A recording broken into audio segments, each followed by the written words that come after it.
За намайг Цолмон гэдэг Суматын эмнэлгийн хэмж Тэжээх ухаан төрийн бас байгууллагын удирдах зөвлөлийн гишүүн.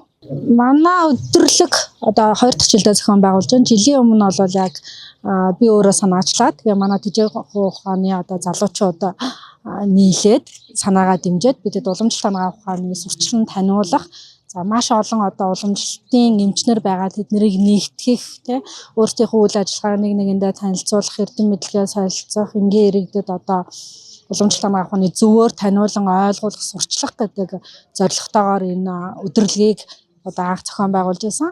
Тэгээд 2 дахь жил гэхэд бол одоо манай өдөрлөг биш бүр энэ маань бараг фестивал хэмжээний одоо маш том үйл ажиллагаа болж байна. 20-од байгууллага оролцож байна.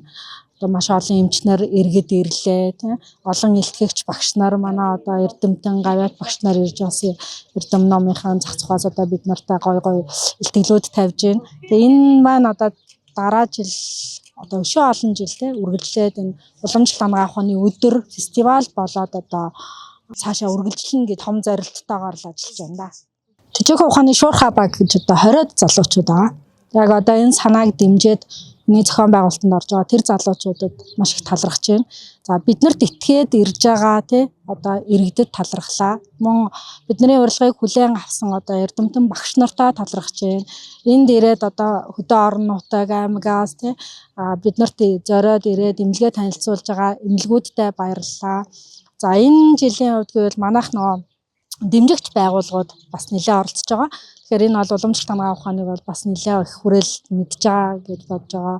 За энд одоо Цайрам, Амуумон, за Доктор Баатар гэдэг усны газар байна. За Нарава институт байна. Одоо энэ олон байгууллагууд Ловенкат гэх цагаан олны газар байна тийм эдгээр бол яг бидний үйл ажиллагааг дэмжиж уламжлалт бид нар биш энэ цаашдаа нөгөө уламжлалт хамгаалах ухааны үйл ажиллагааг дэмжиж байгаа. За энэс гадаад бид нар тусалж байгаа энэ медиа багийнхан байна тийм бүх хүмүүст одоо маш их баярлалаа, талархлаа. За уламжлалт хамгаалах ухаан 10 зүгтээ түгэн дэлгэрнэ. Тэгэхээр энийг одоо цаашдаа өшөө бидний дэмжиж хамтарч ажилласаа уламжлалт хамгаалах ухааныг өшөө олон хүмүүс түгээн дэлгэрүүлэх одоо үйлсэд хамтран зүтгээсэй гэж хүсэж байна. Бүгдд нь талархлаа.